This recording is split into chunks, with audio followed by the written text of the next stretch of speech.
Paranormal survivor, Evelyn's evil house. Take one. Mark.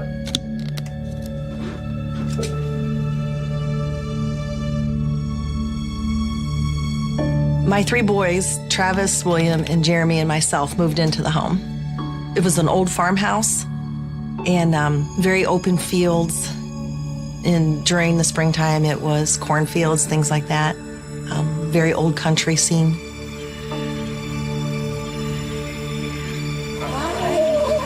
On the first day that we saw the house, we met the realtor there. Yeah, it's beautiful. Do you guys want to go take a look inside? Oh, yeah. She opened up the door and let us go in. And I asked her, I said, "Are you coming?" And the first thing she said to us was, "I'm not going in there. That house gives me the creeps." Me and my brothers, I knew we all loved how the house was, but that's before we found out about the things within. The house had been empty for 9 months. The last set of people who actually lived in the house disappeared after 3 months. The realtor didn't speak very much of the people who had previously been there, just that they were there for 3 months and had disappeared and hadn't come back. Once we got inside the house and was able to walk around and go room to room, you could feel like a heaviness.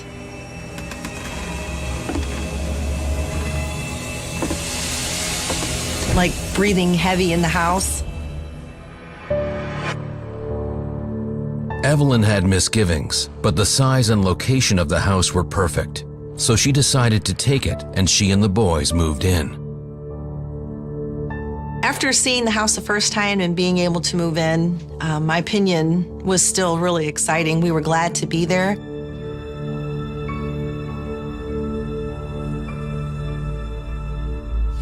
Mom, do you think? I love it here. We have to do it. At first, it seemed like you'd get the feeling that you're being watched. You jerk. Like you'd have to always be cautious about where you are. Boys, We'll finish this later. Yeah, we will.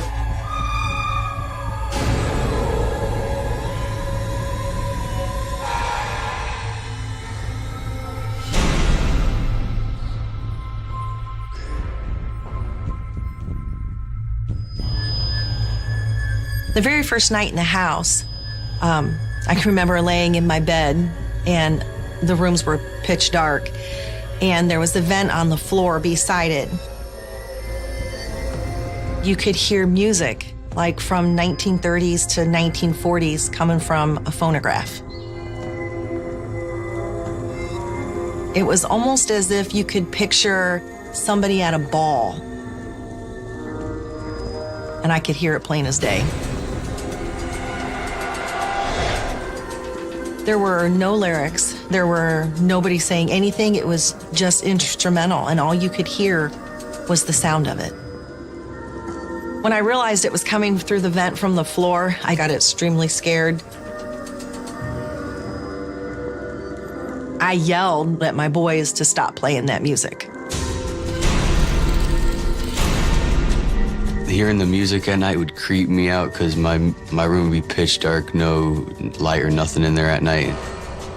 I thought it was coming from the vents or downstairs in the rooms. I wouldn't be able to say what was causing the music because I knew we didn't own any sort of old music players or anything like that. I'm coming up. I got out of bed and actually went upstairs.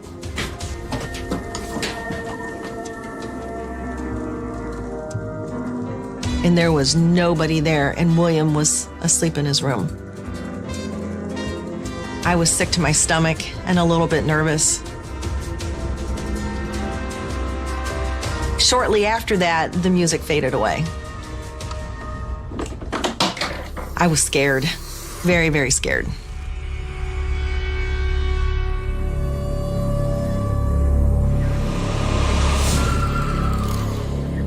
Strange music wasn't the only eerie thing about the house. Probably be around 12 or 1 in the morning. I was trying to sleep, and I heard the sound of the ball bouncing down the stairs. It was really loud. It literally sounded like the ball bouncing literally sounded like a bouncy ball hitting the wall over and over.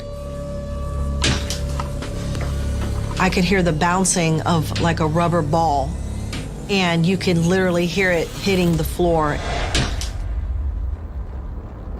The next day, I had actually asked the boys if they had heard anything, and my son Jeremy actually looked at me and said, "Are you talking about the little girl?" And that's when I was like, "What little girl?" My brother Jeremy told me about this little girl that he saw.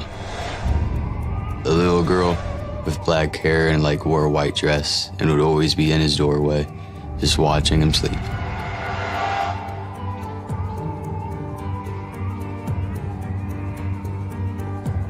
We had actually bought a small rubber ball and put it in the hallway because we wanted to do like our own experiment to see if the bouncing ball we would hear at night would actually move.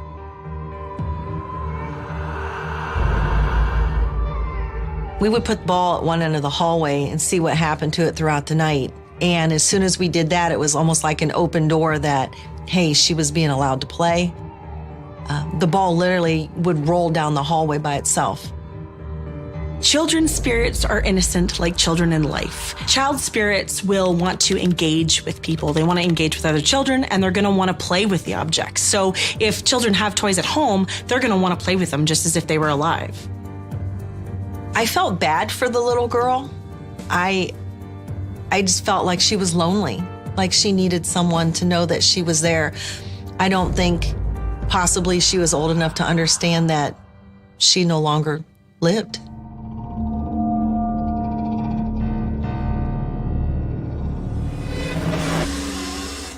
The ball wasn't the only plaything for the spirit of the little girl. I absolutely loved antiques, and I inherited an antique baby carriage.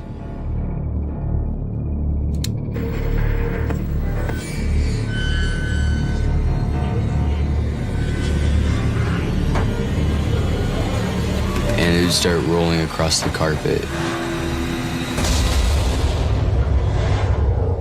As soon as I saw the carriage move, it made me freak out a little bit. And I kind of threw something at the carriage to make it knock over.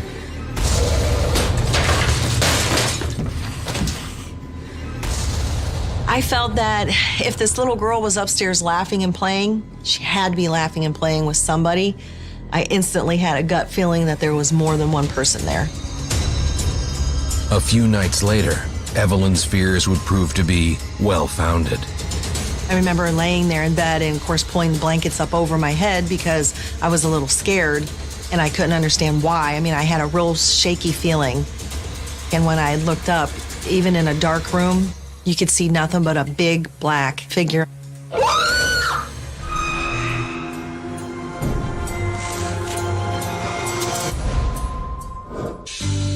Evelyn Martin and her 3 sons found what they thought was the perfect home. But not long after moving in, they began to experience strange paranormal activity. Soon, it escalated into pure terror. When I looked up, even in a dark room, you could see nothing but a big black figure.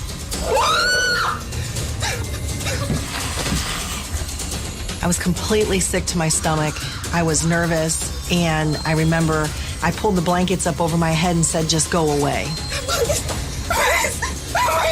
I wasn't sure what it was when I looked at it. I sat up and I screamed.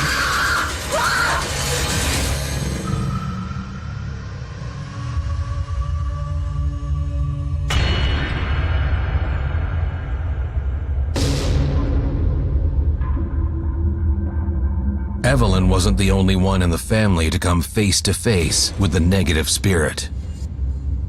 One night in particular, Travis had been asleep. Mom! I could hear him yelling, "Get off of me, get off of me." Get off me! Oh! Gosh, I'll never forget that. I went running up the steps and I was like, "Travis, what's wrong? What's wrong?" And he sat up off of his bed and he was just pale. I said, "What's wrong?" He said, "My chest is killing me." He said, "I couldn't move. I tried to get off the bed." He said, and I was stuck.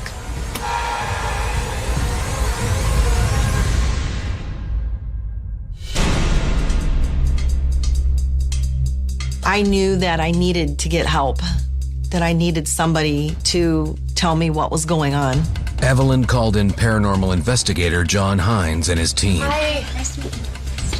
When Evelyn and I first spoke, at that time, we were talking about the activity that she was having.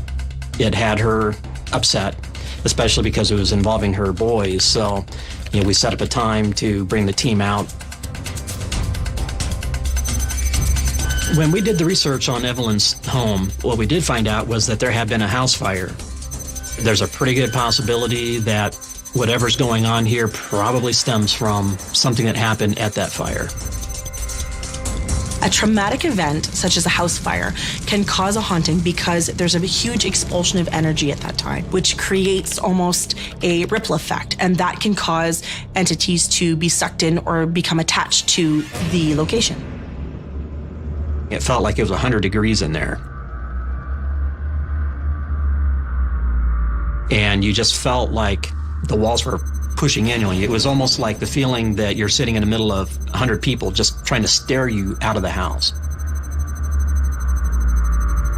Using a K2, we were able to find an area of energy that seemed to be about the size of a human child, maybe about 4 feet tall, and roughly about the dimensions that a child would be.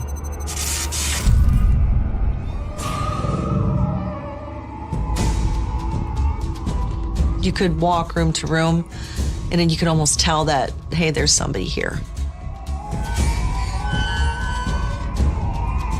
Evelyn had an antique baby carriage, and wouldn't you know it, we got down to the bottom of the steps, and this thing had moved maybe 3 or 4 feet from where it had been originally.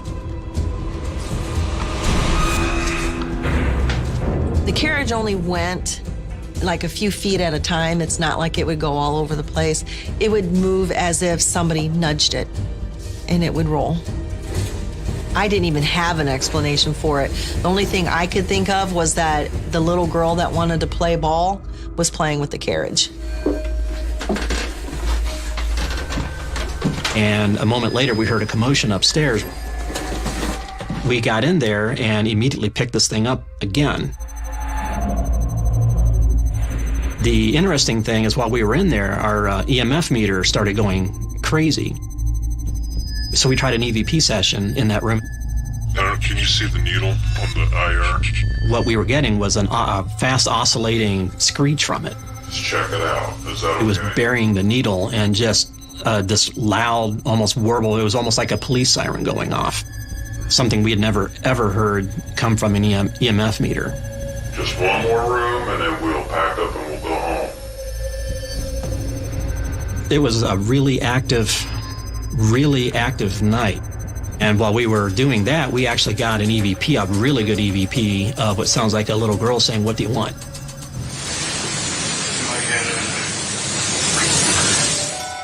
When John told us that there was a little girl in the house, that's when I realized, like, maybe it is the same little girl that my brother was seeing in the rooms. And that just really frightened me, because out of all the rooms, mine was most likely to be the little girl's room. Concerned with the level of paranormal activity, John decided to push the investigation a step further. We were all gathered in the living room during the investigation, and John had placed a flashlight on my coffee table. He had said, we know that you're here, and can you turn the flashlight on? Wow! Nice job. That's all going on. We had asked several questions. One of them was a question we restated a couple times, asking whether whatever was there meant any kind of harm to Evelyn and the boys. And it did give us an affirmative, which meant that, it turned the flashlight on. And then when we asked it if it would turn the light off, it did turn the light off, and it did that twice. Whatever it is right here in this corner. If I move up, Our psychic was able to verify that, she was picking up on 2 entities. One that she did feel was a child. The other one she felt was something more dangerous. She felt that it was a male of some kind. The scary one that was there, whomever it was or whatever it was, it wasn't good.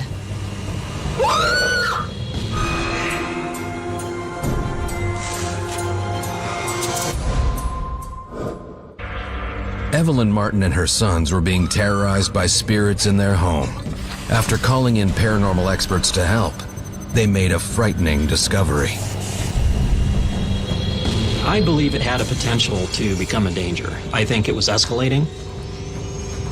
John felt it was necessary to have the house cleansed, to make sure that there was nothing evil, nothing bad, nothing else that would be harmful to myself and my sons. It is so important to cleanse your space when you find out there's something evil or demonic in your space, because you want to gain it back. You want your property. And the longer that you leave this, the more detrimental it's going to be to your health or your family. Our psychic medium handles it. She will walk through a home with a Bible.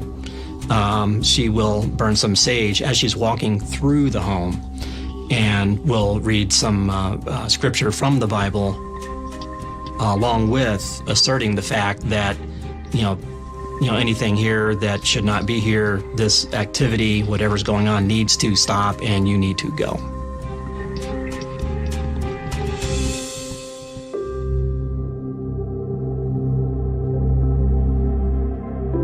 Following the cleanse, the negative energy was successfully banished from the home. Mom, can you hurry up? But some spirits still remained. After the cleansing was done, we followed up with Evelyn. I can't say that things had completely stopped, but she sounded a lot happier, a lot more positive.